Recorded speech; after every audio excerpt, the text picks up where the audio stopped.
Bom, existem três maneiras de se aplicar estilos a uma página web. A primeira são os estilos de linha, depois a gente vai ver os estilos internos e depois a gente vai ver estilos externos, tá? Usando arquivos externos. Bom, a primeira coisa que eu quero falar com vocês do estilo de linha é que ele é aplicado a uma linha ou a um grupo de palavras ou a uma tag em específico num texto. Tá? Então, toda vez que a gente aplicar um estilo de linha, ela só vale para aquela tag, para aquela linha ou para aquele grupo de texto que a gente está aplicando o estilo. Podemos aplicar esse estilo de linha em um único trecho usando o atributo style na própria tag ou através da tag span. Vamos ver o exemplo. Então, aqui eu tenho um exemplo, tá? Então, aqui na tag span, eu quero deixar a palavra todos em amarelo na página, né? Então, eu venho aqui e coloco span, style, a propriedade que eu quero colocar, que é color, yellow, todos, barra span. Os alunos devem estudar CSS com muita atenção. Então, a palavra todos vai ficar em maiúsculo e vai ficar em amarelo, tá? Agora, se eu quiser aplicar para essa tag P em específico, que essa tag P está escrita aqui, aplicando o estilo a todo o parágrafo. Se eu quiser aplicar para esse parágrafo em específico, eu uso o atributo style, a propriedade color e yellow, mas isso só é válido para esse parágrafo que o professor está trabalhando. Tá? Para os demais parágrafos vai ser tudo normal.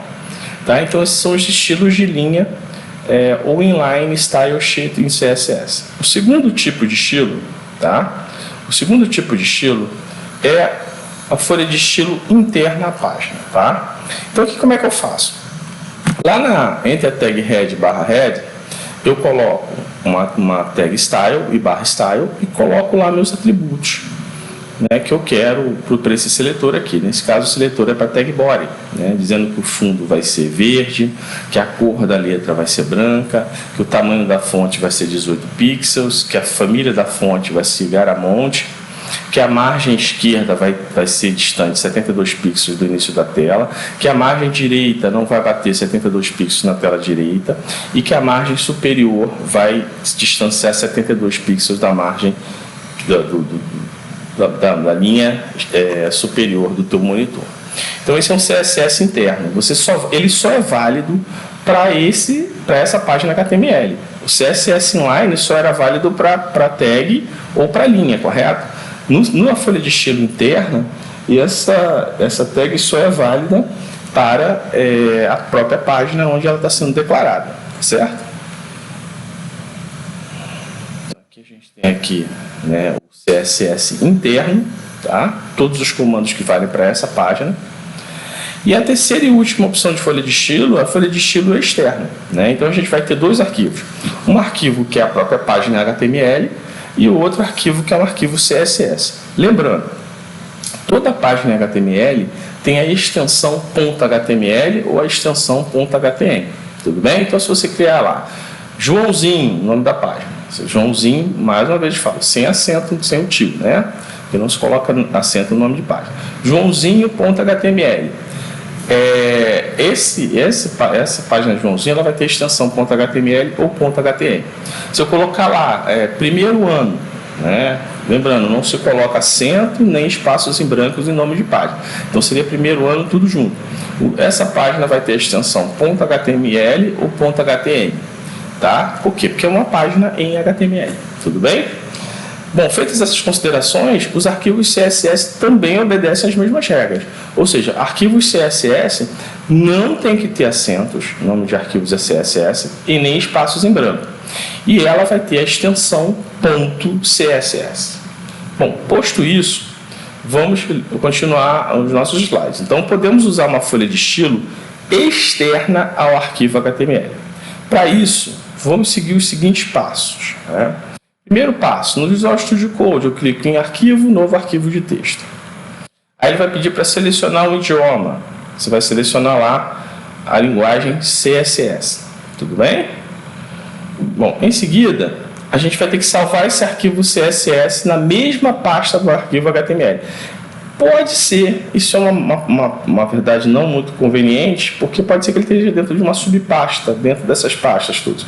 E aí tem como você usar o caminho lógico, que a gente já aprendeu em HTML, para poder acessar esse arquivo CSS, tudo bem? Então eu digitei lá nesse arquivo CSS externo, eu digitei lá os atributos, né, do seletor da tag body, e aí aqui eu vou em arquivo novamente e clico em salvar como. Aí ele vai pedir o seguinte, para a gente procurar a pasta, desse lado onde a gente salvou esse arquivo, né, e digitar o nome para o arquivo. Então, na mesma pasta onde está o nosso HTML, a gente vai digitar lá CSS externo, vai mudar o tipo de arquivo para CSS e vai clicar em salvar. Vou repetir.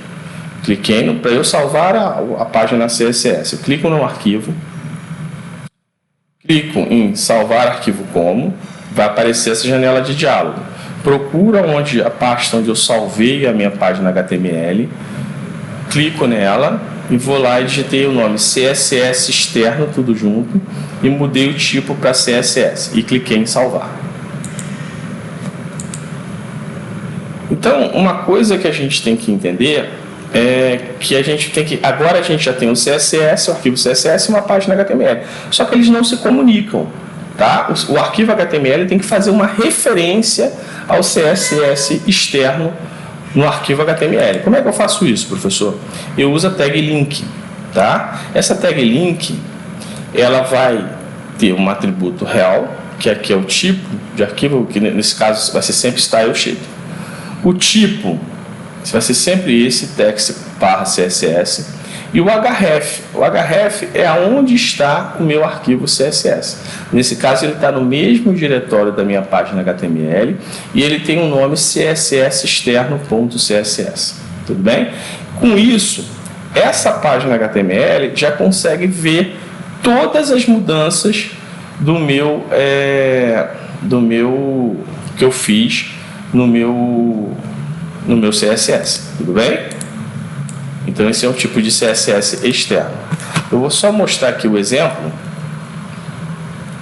Não vou passar muito rápido porque fica piscando. Está aqui, ó, exemplo. Esse é o exemplo, tá? A cor de fundo era verde, a cor era branca, tá? Então tá aqui a nossa página CSS criada, muito bem criada com CSS externo, tá? Então CSS inline, CSS interno, CSS externo, tá? São os três tipos de referências às folhas de estilos que a gente pode fazer usando o CSS. Agora, eu tenho aqui um inconveniente, né? Eu fiz aqui várias declarações de folha de estilos inline, né? Ou para uma linha só. E coloquei lá meu primeiro parágrafo, meu segundo parágrafo e assim por diante. Então, ao invés de eu fazer essas três declarações inline, eu posso usar um CSS interno e condensar um seletor com a minha cor vermelha. Vocês entenderam que isso aqui é a mesma coisa que isso aqui, tá? Só que eu não preciso ficar digitando isso aqui toda hora, tudo bem? Então, o CSS interno ele é mais eficiente nesse sentido do que ficar declarando vários CSS inline. Então, declarar CSS inline não é uma boa prática de programação. A boa prática de programação, sempre que necessário, é declarar um CSS interno ou declarar um CSS externo. Aqui nesse caso, ó, eu peguei todos esses dois exemplos, CSS inline desse lado esquerdo, CSS interno desse lado direito e CSS externo desse lado direito. Então, o professor fez aí os três tipos, os três exemplos de declaração de uma folha de estilo em cascata existentes no CSS, tá bom? Isso é bom você ter em mente, porque isso é importante. Isso vai te acompanhar até o seu projeto final. Agora, a gente tem alguns pseudo-seletores ou pseudo-classes, tá? O que são isso, né? Bom, eu quero colocar aqui, né, o meu parágrafo em vermelho, né? Que a gente viu no slide anterior. Então, eu posso digitar lá, estudar CSS, estudar no SED é mal barato, CSS com estilo. Replicou isso para 3 parágrafos, tudo bem? Em seguida, o o professor falou o seguinte: não, ao invés de eu digitar isso aqui, eu vou criar uma classe. Que eu vou chamar de pseudoclasse, tá? Então ele botou aqui div e barra div. Div e barra div é uma caixa, é um trecho de código que eu delimito no meu HTML. Então, o professor está delimitando esses 3 parágrafos, tá? Então, div e barra div é o que a gente chama de container. Container, que você vai colocando, você delimita um espaço onde você vai colocando coisas ali dentro. Então, o div e o barra div são containers, tá? Na verdade, o div e barra div é um container, não é são, é só a mesma declaração. E aí o que acontece? Eu declarei uma classe chamada de pseudoclass, tudo bem? E professor, como é que eu faço? Por que o senhor botou pseudoclass? Eu poderia ter colocado Joãozinho das Couves, eu poderia ter colocado Mariazinha Bonita, eu poderia ter colocado qualquer nome. Agora, o que eu tenho que fazer é, no CSS, eu tenho que declarar essa classe. Tá? Então, o que o professor declarou aqui, o professor botou um ponto pseudoclass. Então, isso aqui ele está declarando essa classe que ele acabou de criar. Tá? Então, ele poderia deixar ponto pseudoclass, esquece isso aqui, tá? Esquece isso aqui. Só isso já colocaria tudo que está dentro do container na cor rosa e com a cor de fundo verde, verde e rosa, né? Mangueira, né? Se eu não tivesse isso aqui escrito, tudo que eu declarei aqui ficaria com a cor de fundo, com a cor rosa e com a cor de fundo vermelha. Esses 3 parágrafos, tudo bem? Além disso, eu posso usar um pseudo-seletor. O que é isso? Né? Eu dizer o seguinte, que primeira vez que eu declarar essa classe, na primeira vez o primeiro parágrafo que eu encontrar depois desse container, que é esse aqui, escreva a cor de rosa e a cor de fundo de verde. Tá? Ou fazer o seguinte, na primeira quando eu uso first child, né? First child é primeiro filho, tá? Então no primeiro filho aqui a gente vai fazer isso, tá? No primeiro parágrafo que eu encontrar a gente vai fazer isso. E professor, o que é first letter? First letter é o seguinte, para cada primeira letra dessa classe, desses elementos que estão dentro desse container, coloque a primeira letra na cor verde, na cor rosa e com a cor de fundo verde. Tá? Então, existe uma diferença. Isso aqui, ó, são pseudo-seletores. Tá? São pseudo-seletores. Tudo bem? O que faz com essa classe, pseudoclasse, de pseudo-seletores. Tá? Aqui é uma tag P que tem um pseudo-seletor. Aqui é uma classe que o professor criou, que deu o nome de pseudoclasse. Como é que o senhor sabe disso, professor? Porque ele botou um ponto. Toda vez que eu botar um ponto, é uma classe que eu criei. Tá certo? Se eu criar lá a classe melão, ponto, então no CSS eu vou ter que declarar como ponto melão. Se eu declarar a classe João, ponto João, sem acento, não bota acento no nome de classe. Agora, os seletores são coisas que são especiais na minha classe.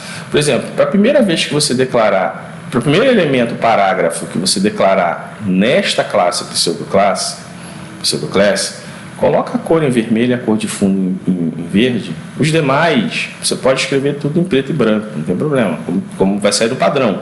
Vai sair no padrão, tá? Só esse primeiro elemento, o first child, é que vai sair na cor rosa com a cor de fundo em verde.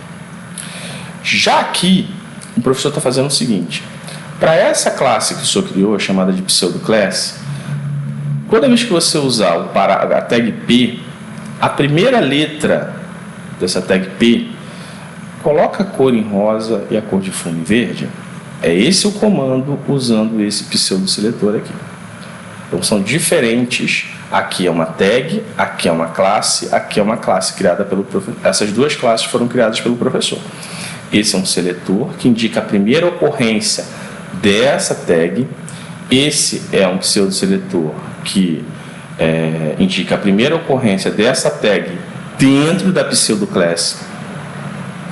Essa é um pseudo-seletor que indica a ocorrência dessa tag dentro dessa pseudoclasse. Esses pseudoseletores são diferentes. First child e first letter. Esse ataca a primeira ocorrência e esse ataca a primeira letra. Dúvida até aí, povo bonito? Então vamos lá. Eu queria deixar aqui, né, um site que tem templates grátis, né, que usam HTML e CSS para você poder dar uma olhada, se você quiser aprofundar mais o teu estilo, né, para sites mais... A gente está começando a criar sites mais comerciais, então você tem lá várias templates que você pode usar. Bem? Bom, aqui nós estamos criando eu queria que vocês criassem uma folha de estilo externa, tá? Um exercício. Você criasse aqui o código, né, do link, né, para a folha de estilo externa. Não está colocado, mas eu queria que escrevesse o nome do instituto na cor azul e com a cor de fundo branca. A cor de fundo não precisa nem declarar, tá? O único trabalho que vocês vão ter é declarar a cor da fonte do H1 como azul, tá? Então vai ficar como exercício para que vocês façam aí para verem o grau que vocês estão avançando em programação.